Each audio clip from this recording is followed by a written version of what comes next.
He by Marie Joseph Charles. Written in 2023, published in Anthology of Love and Death, Volume 1 in 2024.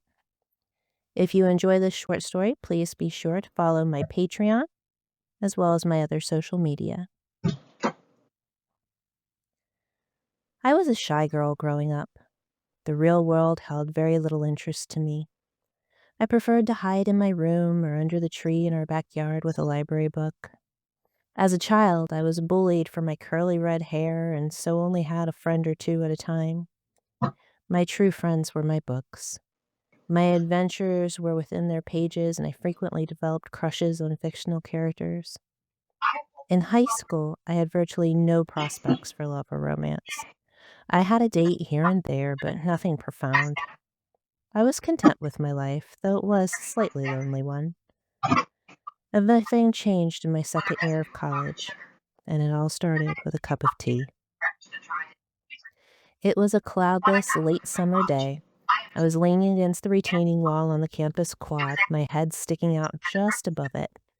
I was sitting cross-legged on the ground with a highlighter in my left hand, a hot cup of oolong with honey in my right, and a textbook in my lap.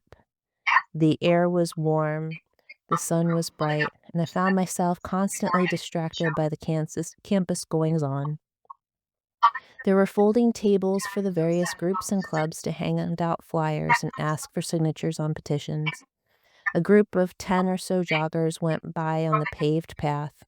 One of them stumbled and lost his rhythm when a pretty blonde girl waved at him, which led to jeers and laughter from his friends. There were several couples sprawled out on the grass eating fast food, and many other students who, like me, desperately needed to study but couldn't pass up such a beautiful day. Somewhere in the distance, my distracted ears vaguely caught something to the effect of, "Look out!" The next thing I knew, I felt something heavy hit the back of my head, and I was forced on the ground. My hot tea splashed all over my arm and textbook. When I stopped seeing stars, I pushed myself to my feet and surveyed the damage. My sweatshirt was soaked, and my skin underneath was throbbing from the hot tea. My textbook had seen better days, but it would be salvageable. Then I looked up. Standing in front of me was a man slightly taller than me holding a frisbee. He was wearing a white t-shirt and blue running shorts. His dark brown hair was neatly gelled in place, and his matching dark eyes displayed a look of utter horror. Despite his expression, I couldn't ignore how handsome he was. "I'm so sorry. I didn't mean to," he sputtered. "Are you okay?" I shook the remaining droplets of tea off my hands and wiped them on my jeans. "Yeah," I said with a note of disgruntlement. "What do you think you were doing?" "I was chasing the frisbee." He held up the neon green disc. "I didn't see your head on the other side of the wall until it was too late." "God, I'm so sorry." It's fine," I said, searching through the grass for my highlighter. After I gathered my things, I stood and turned to face him. His expression had changed from horror to apology. "My name's Luke," he held out his hand. I hesitated but shook it. His hand was soft but strong. It completely enveloped mine with warmth, and I felt my heart beat a little faster. "Isabel. I go by Isa." "Isa," he smiled at my name. Do you think I could maybe make it up to you? Maybe buy you another cup of tea?" I wasn't accustomed to being flirted with, and, the truth be known, I wasn't entirely sure that's what was happening. Still, something in his eyes seemed sincere, and I found myself agreeing. "I like the white tea at the Nook. You can meet me there this time on Friday," I said, still maintaining a frown, primarily for show. He looked at his watch. 12:22 at the Nook on Friday. I'll be there. He backed away from me, grinning ear to ear. His smile was slightly crooked, pulling up just a little higher on the right and displaying barely crooked teeth. Despite myself, I found such imperfection endearing, and I watched him rejoin his friends.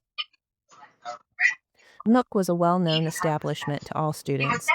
It was a combination tea house and bookstore that also sold baked goods and questionably legality to a certain clientele.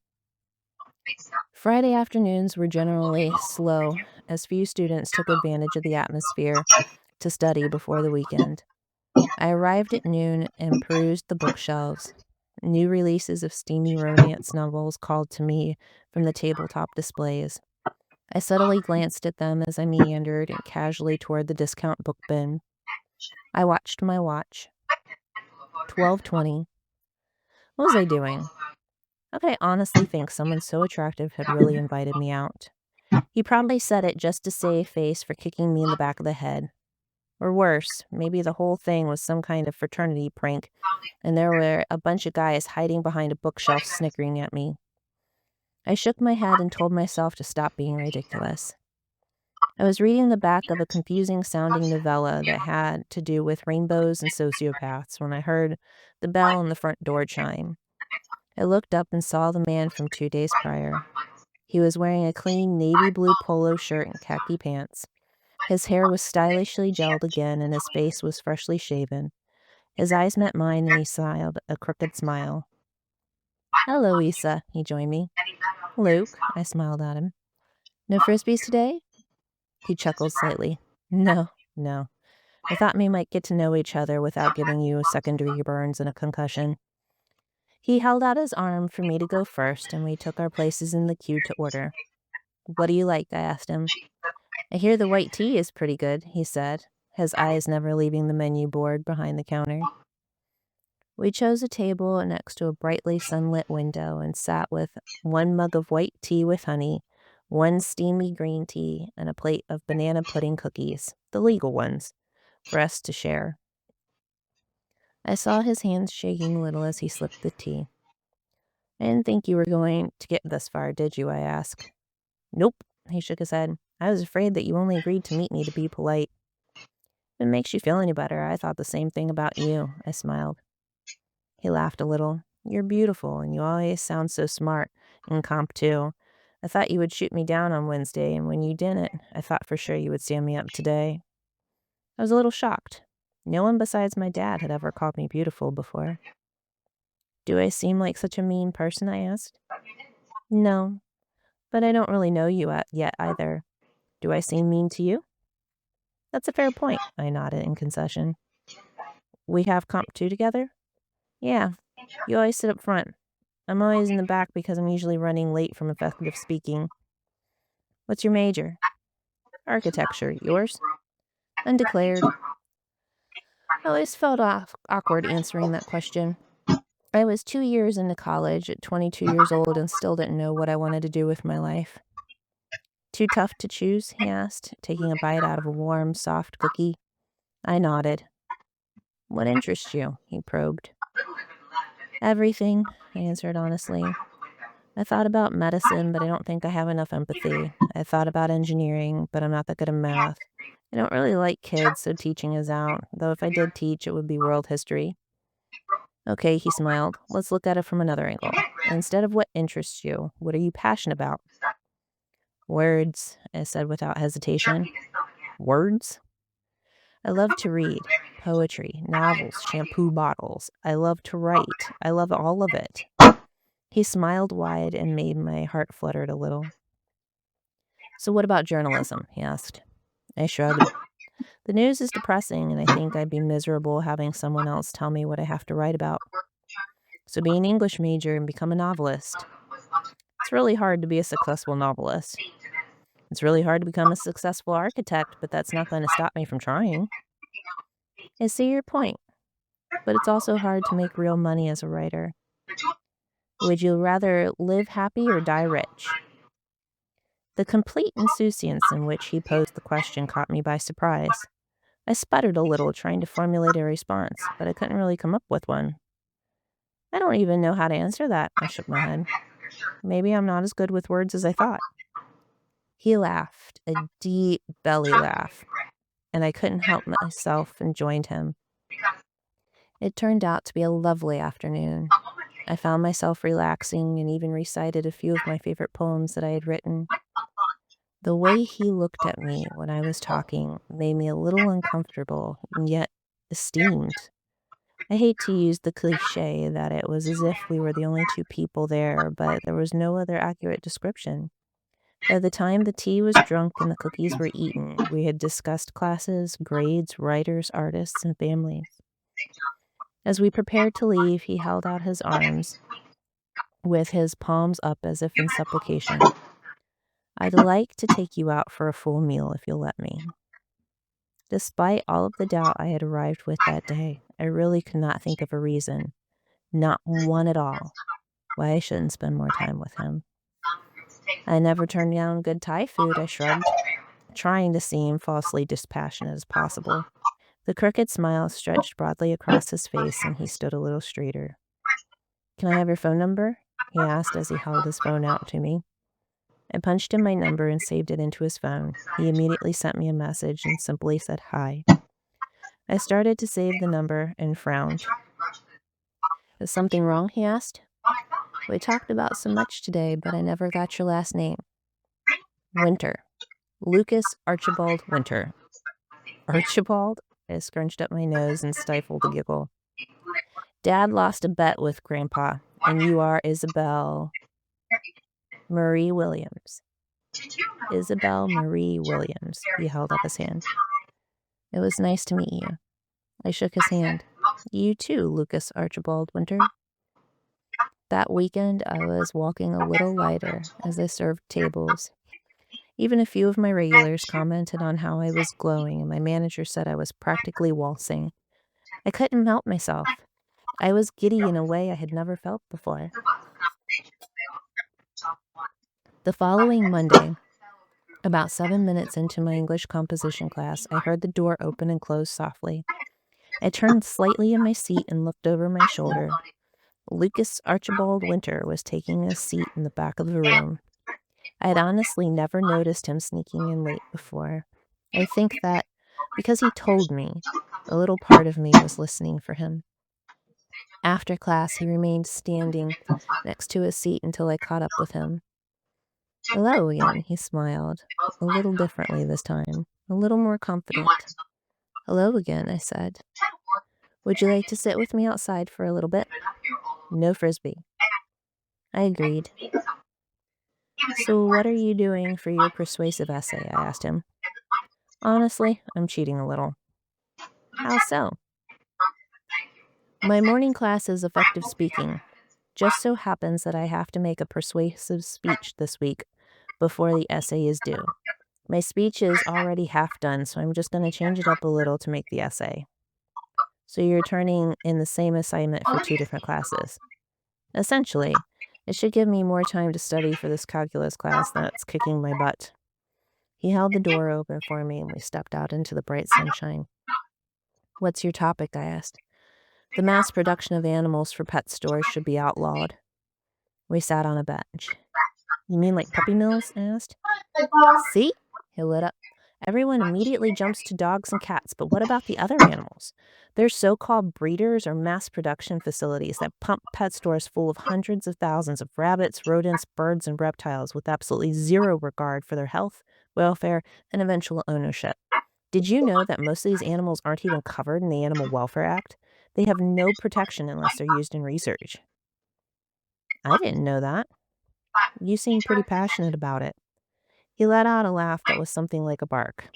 A little. I promise I'm not one of those crazies that says owning pets is slavery, and I do eat meat. I just believe that animals should be treated with respect and dignity, you know? The more he talked, the more I enjoyed listening to him. He seemed like such a genuinely kind soul, and he was an animal lover. What about you? What are you doing for your essay? He asked. Nothing so profound. I'd like to convince people to ride bikes more than drive. For example, my next door neighbor growing up, she would get up early in the morning and run 6 miles around the loop of our neighborhood for her health, and then get in her car and drive 2 miles for a single bag of groceries. How many people do you know like that? It's crazy. I don't get it. He looked contemplative. But biking isn't always safe. People in cars get angry and stupid around bikers. True, I conceded. But if enough people turn to biking, cars will have to either behave safer or municipalities will have to put in more bike lanes like other countries. Do you really see that happening in the US? No, I smiled and shook my head. Not at all. People love their big, comfy SUVs and hate exercise. But I don't have to believe it to write one little college essay. True, he nodded. We sat in the sunlight for another 20 minutes before he excused himself for his next class on the other side of campus. I watched him walk away, shifting a shoulder bag full of books from one side to the other. I ran my hand through my long red hair and scratched my head. I liked him. I knew I did. Did I really want the distraction of a romantic relationship? He called me that night and asked if I'd like to split a large pizza with him on Friday instead of Thai food. I said yes. Apparently, I did want the distraction. Outside of school, I waited tables for 2 12-hour shifts on the weekends. He stocked shelves at the big box store at night after classes.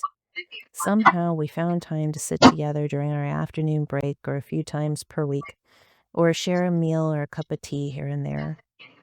One night, we were sitting at a table on a balcony of his apartment with his roommates. We were drinking beer and playing cards. When it was his turn to deal, he fanned the deck and told me to pick a card. I removed the queen of spades. He shuffled the deck. Put it back anywhere, he instructed. I did as I was told. He began to shuffle them again. He had me cut the deck, and he took one half and set it aside. He shuffled the other half and began to lay the cards out in groups of 4 facing up. Thinking he was looking for some kind of reaction from me, I maintained the straightest face I could muster and tried to focus on him instead of the cards. He stopped with a little over half the cards still in his left hand. I bet you a kiss the next card I turn over is your card. I was shocked. That was such an audacious bet, but then I realized that while we had been spending our free moments together for around a month, we had never had any remotely romantic expression. We hadn't even had a hug. The most affectionate interaction we had was a handshake. I didn't know why. I did feel something for him. I glanced down at the cards he had already placed on the table. The queen of spades looked up at me. I smiled at him. Bet, I said. He grinned wide and promptly flipped the queen face down. His roommates broke out in drunken laughter. So did I. I leaned over, and Lucas pressed his lips against mine. I want to say that it was a magical kiss. I wanted to say it was intense and perfect. In reality, my anxiety caused my chest to tighten, my stomach to cave in on itself. After having so many beers, I had to force myself to keep from vomiting on him instead of enjoying the moment.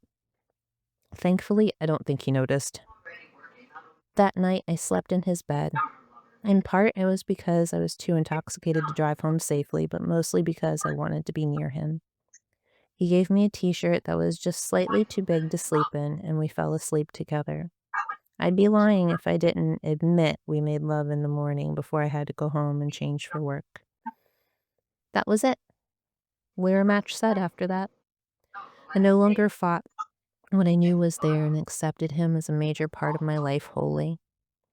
That Thanksgiving, he came home to meet my family. My father and grandfather put him through a thorough line of questioning before deciding they weren't going to need to threaten his safety. I underwent a similar interrogation from his 3 sisters at Christmas. Having achieved a stamp of approval from each other's families that didn't quite validate our relationship, but it did make it seem somehow more real. We weren't just 2 dating college kids. We were a couple. 2 years after we met, he entered his 3 semesters of co-op. It was brutal and he was tired. We saw each other much less, and most of our interaction was via text message, but we held on. It was worth it when one of his architectural firms he was working with offered him a bottom rung position to get his foot in the door. A year and a half later, I graduated with my bachelor's degree in English, and not long after that, we moved into an apartment together with a little calico kitten he found at a job site. The first year was hard, and I honestly wasn't sure if we were going to make it. He still wanted to live like a college bachelor and had mounds of clothes all over the bedroom and left dirty dishes wherever he set them. I was not without fault. I had taken a position writing for an online magazine to pay the bills while working on my first serious novel. I hated it. I was stressed, depressed and overwhelmed. I released the tension by taking it out on him, even though I knew it was wrong. Everything he did upset me. The sound of my voice upset him. It came to a head when we got into a screaming match and he left to stay with his older sister for 3 days. "You are such a child," I had yelled. "A child? I work all day, every day." "So do I. I don't want to have to come home and clean up after you." "You're home more than I am. Why shouldn't you do most of the cleaning?" "I'm not your maid." "I'm not saying you are, but you sit at a desk all day and you're home more than I am. You're more available to clean than I am. So I don't work as hard as you. Is that what you mean?" "Kind of." His eyes widened and he regretted it as soon as he said it. I felt my lower jaw tremble. "I go to the office every day. I come home and cook and clean every night. Every weekend, I work on the novel that you encouraged me to write. In the morning, you put on laundry that I wash. You come home to the apartment that I clean. You eat the meals that I cook, and you sit on your ass. So what? I do nothing?" "Not only do you do nothing, but you go out of your way to make things harder on me by leaving your crap everywhere. I live here too. Why shouldn't I be comfortable? And I'm tired when I come home." I forced my jaw to unclench. I'm tired too, but I still make sure we have a sanitary home. Your comfort will attract roaches and mice. I'm not that disgusting. Ha! It was a completely mirthless, cynical sound that I didn't even know I could make. If I'm so gross and make things so much harder on you, maybe I shouldn't be here. His voice was low and more angry than sad. Maybe you shouldn't. He left. He didn't even take his coat. Those 3 days were pure hell. We were each too stubborn to reach out first. I was completely unable to focus at work during the day and cried myself to sleep at night. The apartment felt cold, vast, and empty. My chest felt hollow, and I tried to rationalize it all by talking to the cat. The morning of the 4th day was a cold, bleak Saturday. I finally set my pride aside and called him to say we needed to talk. He came home an hour later. He was wearing clothes 2 sizes too big, and I realized his brother-in-law must have been sharing his wardrobe that week. He had a cup of tea from the Nook in each hand. His eyes, which were normally so vibrant, were dark and sunken from lack of sleep and rimmed red from crying. We sat at the kitchen table with our tea and laid out all of our frustration. Voices elevated a few times, but we brought them back down. By evening, we realized we hadn't eaten all day. We ordered a pizza and continued our discussion and negotiations. By midnight, we were both physically and emotionally depleted, but all the better for it. We went to bed that night wrapped in each other's arms as if afraid to let go. The following Friday, I came home to a steak dinner already prepared. "What's the occasion?" I asked eagerly. He had been talking about a potential for a promotion in the weeks prior to our fight, so I assumed it was official. "I'm hoping it's a celebration," he said, sounding nervous. It was the same nervous note he had in his voice when he asked me out for tea all those years ago. He met me standing in the middle of the living room. He put something soft in my hands, closed them around it, and held my hands in his. "Being apart last week made me realize that I don't want a life without you in it. The fact that we could spend a day talking about it and working with each other instead of for ourselves makes me believe we can get through anything." He released my hands. The soft thing was a little black velvet pouch. Shaking, I emptied the contents into my open palm. Out rolled a slightly tarnished gold filigree ring. "It was Grandma's," he explained. "It's beautiful," I whispered, with what little breath I was able to catch. He swallowed hard. "Will you be my wife?" I looked into his eyes. They were pleading but hopeful. "You're sure?" I asked him. This is the only thing I have ever been sure of in my life. He said it with such conviction, such certainty. And me? Was I willing to legally bind myself to him? I already felt like he and I were joined at the soul, but was I really ready to say the words "till death do us part" in front of our friends and family? Would I truly mean it if I did? Yes, I whispered and nodded as my thoughts returned to the moments. Yes, I said again more firmly. In one sweeping motion, he lifted me off the ground and spun me around on his toes and pressed his lips to mine. He sat me down, took the ring, and slid it on my finger. It fit like it had no previous owner. I looked at it on my hand. My vision was blurry with tears. They were tears of joy, fear, and excitement. Our wedding the following fall was simple and small. We had a few dozen of our closest family and friends to a winery outside of town. 2 of my cousins stood in as my bridesmaids in cornflower blue. His 2 roommates from college stood beside him.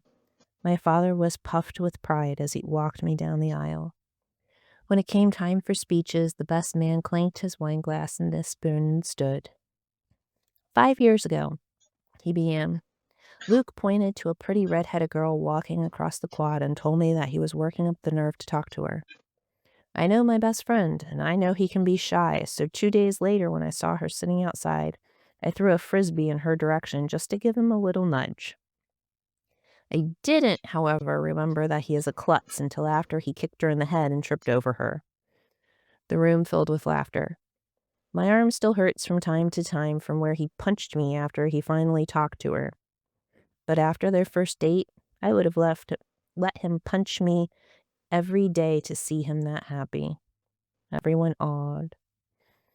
So I'd like to take full credit for today and say that I have never seen a better couple.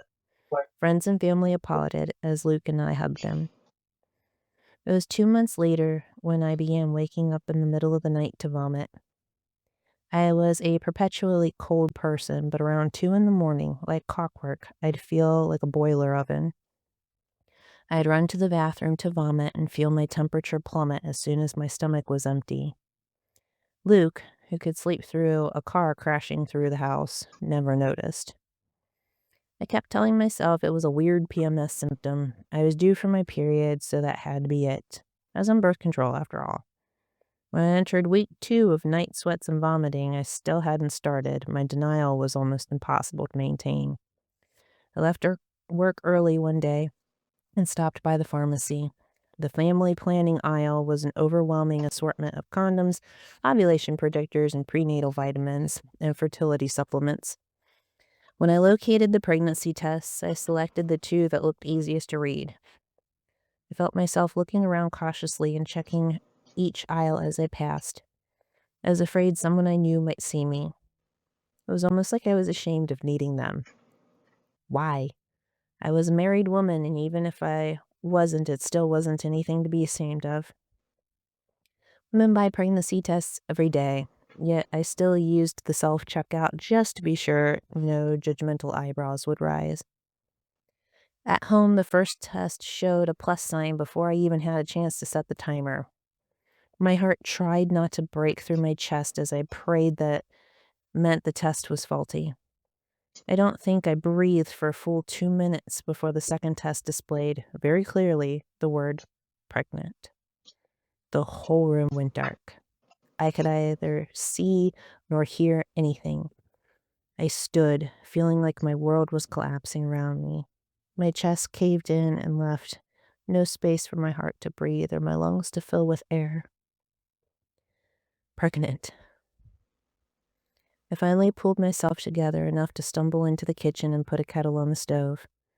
I put a chamomile tea bag into my favorite mug while wishing we had something much stronger in the cupboard.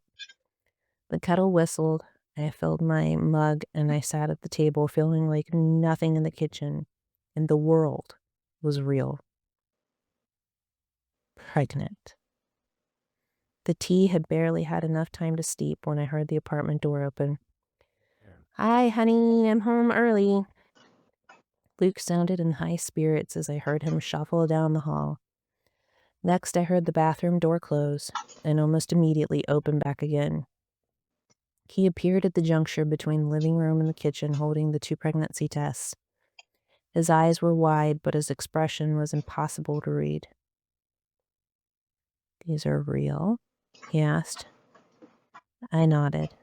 I could feel my eyes start to burn and blood rush to my face. "But you're on the pill."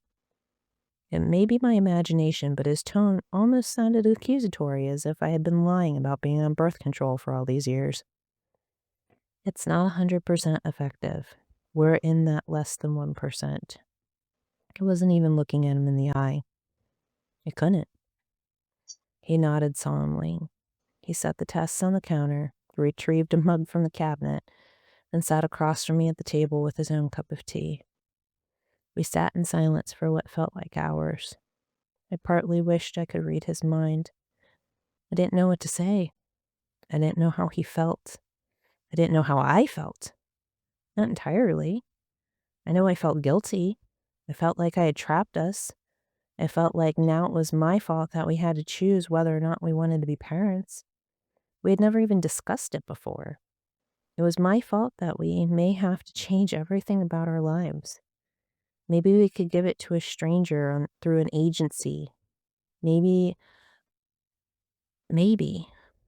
Would I even be able to do that after having grown it inside me for 9 months? I didn't really like kids, but maybe it would feel a little different if it was mine. Maybe we should end it now before it had a consciousness.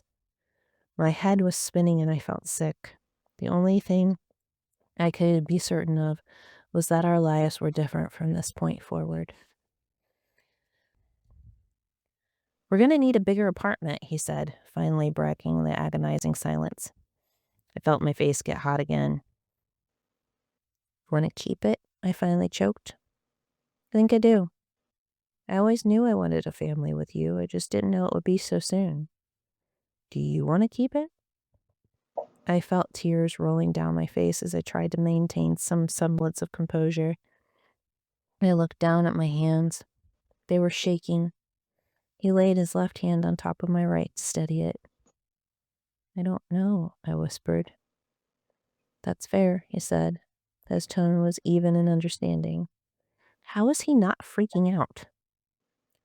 "Let's talk about this. It's kind of something we both have to agree on." We talked and sipped our tea. We laid out all of our opinions and options. We looked at the pros and cons of each. We looked at our budget and financial options. Eventually, I calmed enough to munch on some cheese and bread for dinner. "What are we going to call it if it's a girl?" he asked, our conversation finally reaching a conclusion. "Ruth," I said. "You want our daughter to be beaten up every day of her life." I shrugged. "I think it's beautiful." That night, I fell asleep with my head on his right arm and his left hand on my belly. I was too scared to sleep. Having a baby wasn't just having a baby. It was bringing another life into the world. That would be a life that we would forever be responsible for. We had spent hours discussing it, but discussion and reality were two very different things. The following Wednesday, I had an ultrasound. It was uncomfortable as they slid the probe inside me and moved it around. I squeezed Luke's hand, mostly out of comfort, knowing he was there. They said and measured at 6 weeks and 2 days. There was no heartbeat, but the ultrasound technician said not to worry because the whole heartbeat at 21 days thing was a gross generalization. I was told to return in 2 weeks. Over the next 13 days, we randomly bounced names off of each other. Candace, Anthony, Emily, Charlie. I could see Luke getting excited and he began looking at new apartments. He would detour down the infant aisle at the grocery store and talk about seeing what his sisters had left from when his nieces and nephews were little. His enthusiasm was infectious. I wasn't nearly as excited as him. The prospect of motherhood still terrified me. But I couldn't help but be happy at his excitement. All the while, however, I was getting sicker. My midnight purges turned into morning sickness, then vomiting every time I would eat something. I was miserable and fairly certain I was losing weight. Finally, the day came for the second ultrasound. This one was performed with the transducer on my belly, thankfully. I measured at 6 weeks and 2 days with no heartbeat. Something was wrong. I don't remember what was said. I was deaf and numb. Luke had lost all color in his face. I was sent to the university hospital where I had some blood drawn. We didn't speak a word. There were more doctors and some shaking heads. It's all mostly a blur. I was given a pill and told not to go to work for the next 2 days. Luke called off and held my hand. It was the worst menstruation of my life. We tried to watch TV and pretend it wasn't happening, but it was painful, emotionally and physically, beyond words. The following morning, I woke with none of the nausea I had had the previous weeks. It was over. Our families never even knew I was pregnant. I accepted the miscarriage as part of nature. It was all I could do. I hadn't been eager to be a mother at that stage in my life, but I had come to some form of acceptance of the idea. I wondered what it would look like and what it would grow up to be. I saw happy mothers with their children at the store and thought that it could have been me. But it wasn't, and nothing would change that. Lucas, on the other hand, was devastated. He took another week off of work, but mostly used it to mull around the apartment, not even bothering to get dressed. His heart was broken, and I couldn't mend it. It was another few weeks before I could begin to seek help. He started counseling, and I even went to a few sessions so we could work through it together. While it strengthened us, he never quite the same after that. Every night we fell asleep holding hands or rubbing feet. The constant reassurance became a necessary comfort, especially to him. Christmas and Thanksgiving hit hard when family members asked when we were going to have children. Even I was panged, but we pulled through. As he said, we could get through anything. Then February came. He was at a job site in a semi-rural area 8 miles from our apartment. I had worked on my article from home that day. It had rained that morning and then froze as the temperatures dropped throughout the day. Around 4 in the afternoon, marble-sized flakes of snow began falling. At 6, he called to apologize for leaving work so late, but promised he was on his way home. 7 o'clock came, then 8. He wasn't answering my calls, but he never used the phone while driving, and he could have still been trying to find his way home. At 9, I made a cup of tea to calm my nerves. By 10, I left the undrunk tea, grabbed my keys, and headed out. Once I had left the main suburban thoroughfare, I could hardly tell what was road and what wasn't. The layer of snow was thick and dry, and gusts sent up clouds that made it difficult to see. Beneath the snow, a sheet of ice covered the asphalt, causing my car to slip or spin out in spots. Then, maybe 5 miles from home, my headlights caught a flash of bright blue. I stopped my car and jumped out. His sedan was wrapped around a pole on the driver's side. The window was smashed, and he was partially covered in snow. "Lucas?" I whispered. I touched him, hoping to feel the warmth of life, but he was as cold as the wind. I'm still not sure if I actually made a sound when I screamed. Maybe nothing came out. Maybe it was absorbed by the snow. Maybe I blocked it out. But I was hoarse when I finally collected myself enough to call 911 and tried to explain to the operator where we were. A kind officer wrapped me in a blanket and sat me in the back of his cruiser while they cut Lucas out of the remains of his car. I couldn't feel the cold. I couldn't hear the emergency vehicles. It was like I was watching everything on a screen and the sound turned off. Eventually, entrusting the rest of the vehicle to the tow truck driver and another officer, the nice cop drove me home. When I closed the apartment door behind me, I looked around with eyes that could not see anything. The couch wasn't real, nor the cat that sat on it. The carpet looked more like a wispy cloud than something I could walk on. Everything had a watery fog around it. Lucas was gone. The last 6 years, our next 50 years, were gone. Stolen from me. My eyes eventually came to rest on the now cold mug of tea on the table. And it all started with a cup of tea. Thank you for listening to Tea by Marie Joseph Charles, as published in Anthology of Love and Death, Volume 1. And if you enjoyed this story, please feel free to follow my Patreon, where I post my latest works, as well as my YouTube channel, where I do post my audio stories and poems. Thank you.